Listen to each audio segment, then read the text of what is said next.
नमस्कार मित्रों, स्वागत है आप सभी का इस वीडियो में। दोस्तों, आज हम एक ऐसी अलौकिक और दिव्य कथा को सुनेंगे जिसको सुनने मात्र से ही मनुष्य के सभी पाप नष्ट हो जाते हैं। इस कथा को एकादशी व्रत के दिन तथा अन्य किसी भी दिन सुना जा सकता है। आप सभी से अनुरोध है कि वीडियो में आखिर तक बने रहे और इस दिव्य कहानी को सुनकर उसे अपने जीवन में उतारे। दोस्तों, यह कहानी है एक सच्ची परीक्षा की और धैर्य की। दोस्तों, मणिपुर नामक एक गांव था। सूर्य की किरणें धरती पर पड़ते ही जैसे मोती बिखेर देती हूँ।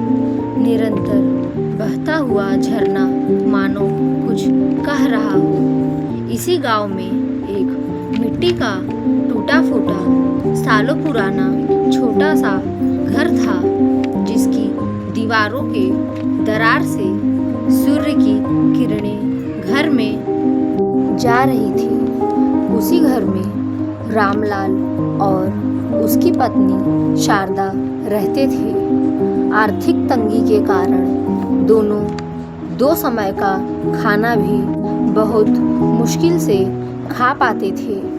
इनका एक बेटा था जो कि 25 साल का हो चुका था। रामलाल और उसकी पत्नी शारदा ने अपना सब कुछ बेचकर जमीन गहने गिरवी रखकर उसे विदेश में उच्च शिक्षा दिलाई। पर कुछ साल पहले ही रामलाल के बेटे रमेश ने अपने माता पिता से बिना कुछ बताए विदेश में ही एक लड़की से शादी कर ली और फिर उसके बाद से उसने कभी गांव में अपने बूढ़े माँ बाप को कभी नहीं देखा। रामलाल और शारदा का बस एक ही सहारा था, जो कि कब का उन्हें छोड़कर जा चुका था। जैसे तैसे दोनों अपना गुजारा कर रहे थे। रामलाल की पत्नी शारदा को भगवान विष्णु पर पूरा भरोसा था कि वे एक न एक दिन सब कुछ ठीक कर देंगे।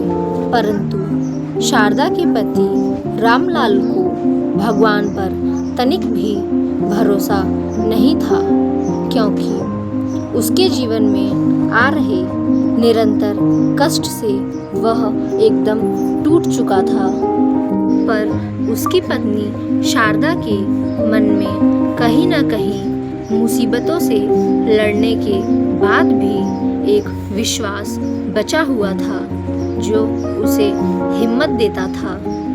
रामलाल और शारदा के ऊपर दुखों का पहाड़ उस दिन टूट पड़ा जब उनका बेटा रमेश अपनी पत्नी सुनैना के साथ अचानक मणिपुर अपने गांव आया। रमेश को देखते ही उसके पिता रामलाल और उसकी माता शारदा बहुत खुश हो गई। उन्हें लगा कि उनका बेटा उन्हें वापस मिल गया। पर मित्रों, यह तो एक कड़ी परीक्षा साबित होने वाली थी रामलाल और शारदा के लिए। रमेश ने अपने पिता रामलाल से कहा, पिताजी, मैं और मेरी पत्नी सुनैना अब से यहीं इसी गांव में आप दोनों के साथ रहेंगे। रामलाल ने हाँ में सिर हिलाया। कुछ दिनों तक सब ठीक रहा, पर कहते हैं ना, कोई भी बात कभी छुप नहीं सकती। एक दिन रमेश एक साहूकार को घर लेकर आया और पूरा घर दिखाते हुए कुछ कागजों पर अपने माता पिता से अंगूठा लगवाया। रामलाल और उसकी पत्नी शारदा, जो कि अनपढ़ थे, उन्हें कुछ भी समझ में नहीं आया और कुछ दिन बाद रमेश अपनी पत्नी सुनैना को लेकर विदेश वापस चला गया। अपने माता पिता से ये कहकर कि बहुत ज़रूरी काम है और 1-2 हफ्तों में आ जाऊंगा। रामलाल और उसकी पत्नी शारदा फिर से अकेले हो गए, पर उनके मन में एक आस थी कि 1-2 हफ्तों में उनका बेटा उनकी बहू के साथ वापस गांव लौट आएगा। एक सुबह रामलाल उठकर आंगन में कसरत कर रहा था, तभी एक साहूकार कुछ आदमियों के साथ रामलाल के घर आया। शारदा ने रामलाल से कहा, स्वामी, ये तो वही साहूकार है जो उस दिन हमारे घर पर आया था। रामलाल ने कहा, अरे हाँ शारदा, ये तो वही है, पर इनके साथ कुछ और लोग भी हैं। रामलाल और शारदा घर से बाहर आए। साहूकार ने रामलाल के हाथ जोर से पकड़ लिए और गुस्से में बोला, सुन रामलाल, मुझे ये घर अभी के अभी खाली चाहिए। यह सुनकर शारदा डरते हुए बोली, साहूकार जी, आप ऐसा क्यों बोल रहे हैं? कृपया कुछ बताइए, क्या हमसे कोई गलती हो गई? साहूकार ने निर्दयता से दोनों को जमीन पर गिरा दिया और कहा, तेरे बेटे रमेश ने मुझे ये घर बेच दिया है, तुम लोग निकलो यहाँ से। यह सुनकर रामलाल और शारदा पर तो मानो दुखों का पहाड़ टूट पड़ा हो। उन्होंने सोचा था कि उनका बेटा उन्हें वापस मिल गया है, पर रमेश ने एक टूटा फूटा घर भी बेचकर अपने माँ बाप को बेघर कर दिया था। रामलाल अपनी पत्नी को लेकर मणिपुर की गलियों में भटकता रहा, पर किसी ने भी उनकी मदद नहीं की। अंत में जब सारी उम्मीद खत्म हो गई, तब दोनों मणिपुर के घने जंगलों की ओर बढ़ गए, यह सोचकर कि झरने में कूदकर अपनी जान दे देंगे। पर ईश्वर को तो कुछ और ही मंजूर था। दोनों झरने में कूदने ही वाले थे कि पीछे से किसी ने रामलाल के कंधे पर हाथ रखा। रामलाल पीछे मुड़ा तो देखा कि सामने एक महान तपस्वी खड़े थे। उन्होंने रामलाल और शारदा से यहाँ आने का कारण पूछा। रामलाल ने रोते हुए सब कुछ बता दिया, जो भी उसके साथ और उसकी पत्नी के साथ हुआ था।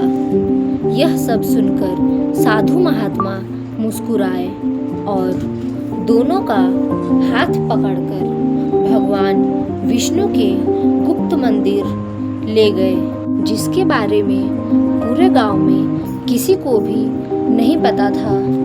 रामलाल और उसकी पत्नी, जिसने कई दिनों से भोजन नहीं किया था, महात्मा ने उन्हें भोजन कराया और भगवान के सामने खड़ा कर दिया और कहा, ये परीक्षा तो बहुत कठिन लेते हैं, पर परीक्षा भी उनकी ही लेते हैं जो उनका सबसे प्रिय होता है। रामलाल और शारदा के सिर पर आशीर्वाद रूपी हाथ रखते हुए महात्मा ने कहा, आज से तुम दोनों इसी मंदिर में रहोगे। आज से रामलाल, तुम इस मंदिर के पुजारी हो। रामलाल रोने लगा और भगवान के पैरों में गिर पड़ा। महात्मा ने दोनों को एकादशी और गुरुवार के व्रत की महिमा बताई और भगवान विष्णु का गुणगान किया। कई सालों तक रामलाल और उसकी पत्नी शारदा ने निश्चल भक्ति की और व्रत किया। अब उनके जीवन में किसी प्रकार की कोई कमी नहीं थी। भगवान विष्णु की कृपा से रामलाल और शारदा को अंत में वैकुंठ की प्राप्ति हुई। दोस्तों, इस कहानी को अपने जीवन में ज़रूर उतारें और अगर आपका समय भी कठिन चल रहा हो तो इस बात का ज़रूर ध्यान रखें कि भगवान के घर देर है अंधेर नहीं। दोस्तों, ऐसी ही भक्तिमय मधुर कहानियाँ सुनने के लिए हमारे चैनल को ज़रूर से सब्सक्राइब कर लें ताकि ऐसी भक्तिमय भगवान विष्णु जी की कथाएं आप तक रोज़ाना पहुंचती रहे और आप सब पुण्य लाभ ले पाए।